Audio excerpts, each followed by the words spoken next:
नमस्कार, मी कृपा सबका न्यूज अनकटमध्ये आपलं स्वागत करते। आढावा घेऊया टॉप 10 घडामोडींचा।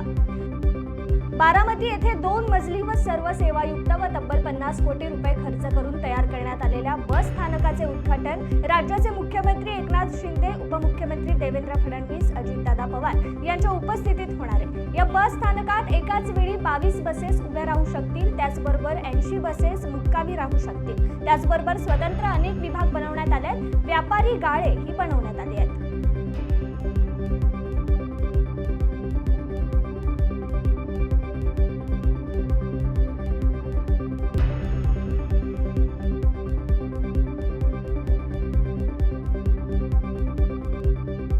सोयगाव तालुक्यात 3 मार्चला राष्ट्रीय पल्स पोलिओ अभियान राबवण्यात येत आहे। 0 ते 5 वर्षे वयोगटातील एकही लाभार्थी पोलिओ पासून वंचित राहू नये यासाठी सर्व यंत्रणेच्या कर्मचाऱ्यांना सतर्क राहण्याच्या सूचना तालुका आरोग्य अधिकारी डॉक्टर गितेश चावडा यांनी बैठकीत दिल्या। कायम वादग्रस्त वक्तव्य करणारे संभाजी भिडेंना नाशिकच्या मनमाडमध्ये भीमसैनिकांनी काळे झेंडे दाखवत जोरदार घोषणाबाजी करत निषेध व्यक्त केलाय। संभाजी भिडे हे मनमाड मार्गे धुळ्याकडे जात असताना मनमाडमधील भीमसैनिकांनी गाडी अडवत काळे झेंडे दाखवत जाहीर निषेध करत भिडेंच्या विरोधात जोरदार घोषणाबाजी केली। यावेळी पोलिसांनी निषेधकर्त्यांना अडवण्याचा प्रयत्न केला, मात्र संतप्त झालेल्या कार्यकर्त्यांनी घोषणाबाजी सुरूच ठेवली।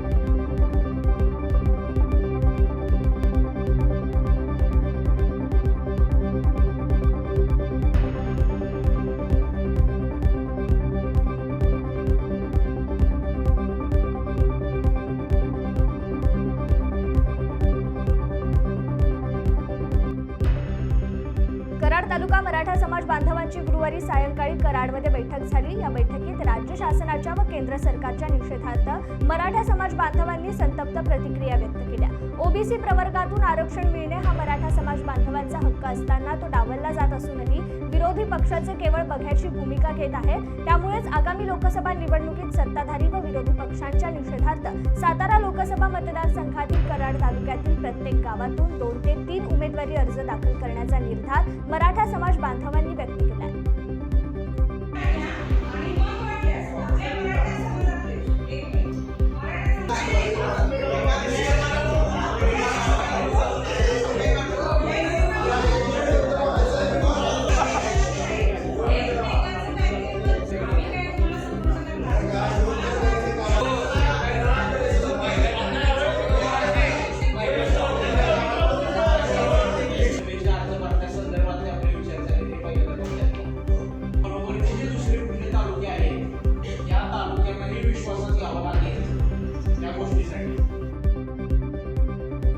जनमंगल संघ महाराष्ट्र संघटनेचे अध्यक्ष प्राचार्य राहुल कुमार ताठे यांनी नुकताच राष्ट्रवादी काँग्रेस पार्टीचे प्रदेशाध्यक्ष श्री जयंत पाटील साहेब यांच्या हस्ते तसेच माजी आमदार संजय वाघचौरे, जिल्हा अध्यक्ष पांडुरंग टांगडे पाटील, अल्पसंख्याक प्रदेश उपाध्यक्ष शेख शफीक यांच्या उपस्थितीत मुंबई येथील प्रादेशिक कार्यालयात पक्षप्रवेश केला। प्राचार्य ताठे हे शैक्षणिक, सामाजिक तसेच राजकीय चळवळीमध्ये सक्रिय असून फायर ब्रँड वक्ते म्हणून त्यांची ओळख महाराष्ट्रभर आहे। जनमंगल संघाच्या माध्यमातून त्यांनी मोठे संघटन सिल्लोड तसेच छत्रपती संभाजीनगर जिल्ह्यामध्ये निर्माण केले।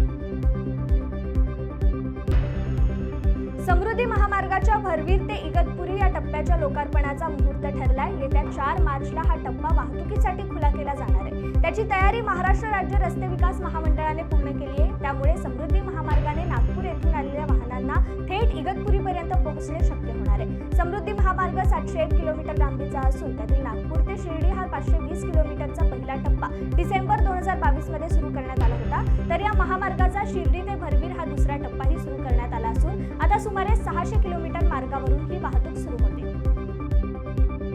संपूर्ण अंबड तालुक्याकरिता दिनांक 26 फेब्रुवारी 2024 रोजी रात्री 12 वाजून 1 वाजेपासून ते पुढील आदेशापावेतो फौजदारी प्रक्रिया संहिता 1973 चे कलम 144(2) प्रमाणे संचारबंदी आदेश लागू करण्यात आले होते. कालपासून अंबड तालुक्यातील कायदा व सुव्यवस्थेची स्थिती पाहता परिस्थिती नियंत्रणात असून जनजीवन पूर्वपदावर आल्याने संपूर्ण तालुक्याकरिता संचारबंदी शिथिल करणे आवश्यक आहे. त्या अर्थी फौजदारी प्रक्रिया संहिता 1973 चे कलम 144(2) प्रमाणे अंबड तालुक्यातील ग्रामीण भागाकरिता लागू केलेले संचारबंदी आदेश दिनांक 29 फेब्रुवारी 2024 रोजीचे सायंकाळी 6 वाजल्यापासून शिथिल करण्यात आले, असे जिल्हाधिकारी यांनी जारी केलेल्या आदेशात नमूद केले गेले.